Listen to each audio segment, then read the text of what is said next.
नमः शिवाय शिवजी सदा सहाय। ओम नमः शिवाय गुरुजी सदा सहाय। जय गुरुजी संगत जी। शुक्राना गुरुजी महाराज का। आज का जो ये सत्संग है, अगर आप 30 मई से पहले सुन रहे हो तो जो इस सत्संग में 2 चीज़ें बताई गई हैं वो ज़रूर कीजिए। और कोई भी संगत आपको मतलब ऐसे बहमों में डालती है तो दूर रहेगी। कोई भी ब्लेसिंग होती है वो गुरुजी आप तक अपने आप पहुँचा देते हैं। और जो ये 2 चीज़ें हैं ये ज़रूर कीजिए 30 मई से पहले। और जो स्क्रीन पे नंबर आ रहा है इस पे नंबर अपना सत्संग शेयर कीजिए। और सत्संग हम डालेंगे अच्छी अच्छी क्योंकि सत्संग जो करता है उसका भी भला और सुनने वाले का भी भला। और चैनल को सब्सक्राइब कीजिए ताकि आपके पास नोटिफिकेशन आए और आप सारे सत्संग गुरुजी के सुन पाए। जय गुरुजी। शुक्राना गुरुजी। आ गया पंडित जी की आवाज़ में सत्संग सुनिए। जय गुरु जी। शुक्राना गुरु जी। साथ संगत जी, आज मैं अपना तीसरा शुक्राना सत्संग शेयर कर रही हूँ आप सबके साथ। तो मैं अपना सत्संग गुरु जी के मंत्र जाप से शुरू करना चाहती हूँ। ओम नमः शिवाय शिवजी सदा सहाय। ओम नमः शिवाय गुरु जी सदा सहाय। मैं अपना सत्संग गुरु जी के सामने बैठकर ही अपना शुरू कर रही हूँ। तो मैं अपना सत्संग गुरु जी के बर्थडे से स्टार्ट करना चाहती हूँ। जैसे कि आप सब जानते ही होंगे कि गुरु जी का बर्थडे 7 जुलाई को आता है। और 7 जुलाई को मैं बड़े मंदिर छतरपुर में गुरु जी के मंदिर में दर्शन करने गई थी। वहाँ पे जाते हुए मतलब मैंने सोचा था, क्योंकि मैं अकेले जा रही थी तो मैंने सोचा था कि मैं गुरु जी का पॉकेट स्वरूप साथ लेकर जाऊँ। बट मेरे से गलती से वो मैं भूल गई लेके जाना। और मैं यही सोच रही थी कि आज मतलब मैं अकेली हूँ, बट फिर भी मैंने सोचा कि चलो कोई नहीं। गुरुजी के ब्रेसलेट स्वरूप मेरे पास था, मैंने हाथों में पहना हुआ था। तो गुरुजी का स्वरूप पॉकेट स्वरूप हो या हाथ में जो पहना है स्वरूप ब्रेसलेट में, तो वो एक ही बराबर है। तो मैं चलती हूँ गुरुजी का नाम लेके। आप मानोगे साथ संगत जी, मैं वहाँ पर गई, इतनी संगत थी वहाँ पर, मत्था टेकने आई थी गुरु जी का।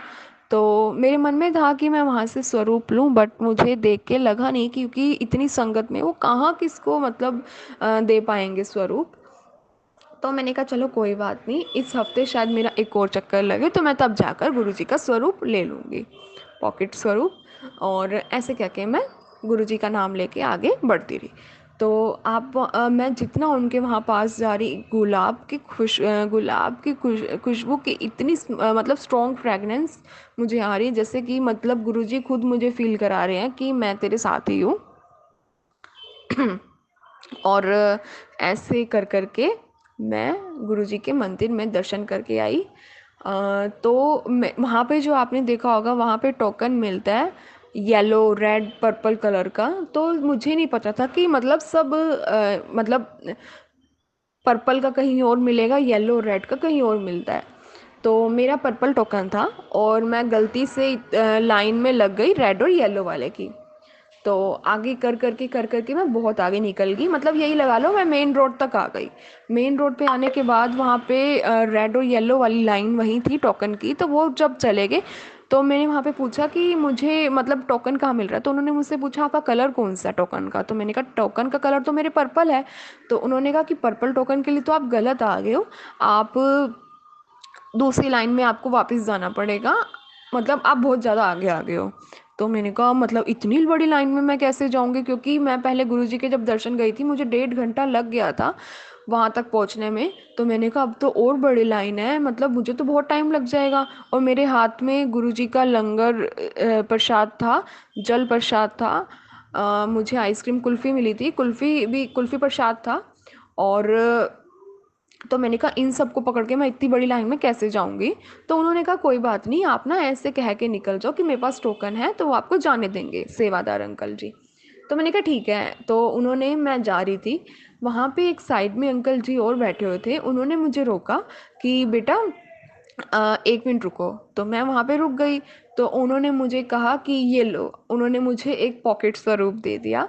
और मैं बहुत खुश, क्योंकि मतलब मेरे को तो मतलब मेरा बहुत मन था कि मैं वहाँ से स्वरूप लेके आऊँ। मैं पिछली बार भी गुरुजी के मंदिर गई थी, मुझे मतलब तब भी मुझे मालूम नहीं था कि मुझे कैसे मिलेगा, और उस टाइम भी बहुत पता मतलब मैं लेट भी हो गई थी और मैं अकेली भी थी, तो मैं निकल आई थी।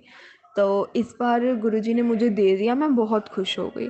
उसके बाद उन्होंने मतलब मेरे मन में था कि मम्मा के लिए भी मैं ले लूँ, तो मैंने अपनी मम्मा के लिए भी मांगा कि मतलब मैंने मांगा कि आप एक और स्वरूप मुझे दे दोगे? तो उन्होंने कहा कि हाँ बेटा, एक क्यों, आप दो लो। तो उनकी ऐसी ही वर्डिंग थी, और उन्होंने मुझे दो स्वरूप निकाल के दे दिए। तो उन्होंने मुझे कहा कि बेटा ये बहुत किस्मत वालों को मिलता है, जो आपको आज मिल रहा है ये स्वरूप। तो मैंने कहा हाँ जी uncle ji, thank you so much. तो उन्होंने कहा कोई बात नहीं, वैसे आप यहाँ मतलब क्या कर रहे हो, इतनी बड़ी वहाँ पे मतलब लंगर लेके आप यहाँ पे क्यों जा रहे हो, आपको तो उस साइड जाना था। तो मैंने कहा हाँ जी, मैं ना थोड़ी सी कंफ्यूज हो गई, मुझे ये नहीं पता था कि येलो रेड और पर्पल टोकन के लिए मुझे मतलब अलग अलग जगह है, डायरेक्शंस चेंज हैं। तो उन्होंने कहा कि कोई बात नहीं, आप ना ऐसे ऐसे चले जाओ। तो उन्होंने, मैंने कहा कि मैं कैसे, तो उन्होंने मुझे ये लगा लो कि आप मुझे बिल्कुल साथ मेरे गए, और उन्होंने मुझे कहा कि आप ना यहाँ सबसे आगे वहाँ पे खड़ा कर दिया, और कहा कि अब ना ये लाइन चलने वाली है, तो आप उनको ऐसे बोल देना कि मुझे मैं गलती से आ गई। तो मेरे को टोकन के लिए थोड़ी सी कन्फ्यूज़न हो गई थी, इसलिए मुझे आप यहाँ से निकलने दो, तो वो आपको निकलने देंगे। तो मुझे इतना अच्छा लगा, और मुझे तो उनसे ऐसी फीलिंग्स आ रही थी कि सच में गुरुजी ही हैं। क्योंकि मैं उनके पास तीन तीन बार मैं गुरुजी के मंदिर गई हूँ, बड़े मंदिर। तीनों बार मुझे एक मतलब कुछ ना कुछ ऐसी वाइब्स वो देते रहे हैं कि वो मतलब अपना रूप बदल कर मेरे को दर्शन देने आते हैं या मेरी हेल्प करने आते हैं। मतलब अब मुझे ऐसा लगता है कि मतलब मैं अपनी वर्ड्स में नहीं बोल पा रही हूँ, मुझे इतनी अच्छी लगी, इतना अच्छा लगा मुझे, इतनी मैं खुश हुई कि स्वरूप मिले मुझे, क्योंकि मेरी बहुत मन से चाह थी। और फिर गुरुजी का नाम लेके मैं फिर अपने घर आ गई, और मैं अपनी वाणी को यहीं पे समाप्त करती हूँ। और मैं अपनी वाणी को गुरुजी के मंत्र जाप से ख़त्म करना चाहूँगी। ओम नमः शिवाय। शिव जी सदा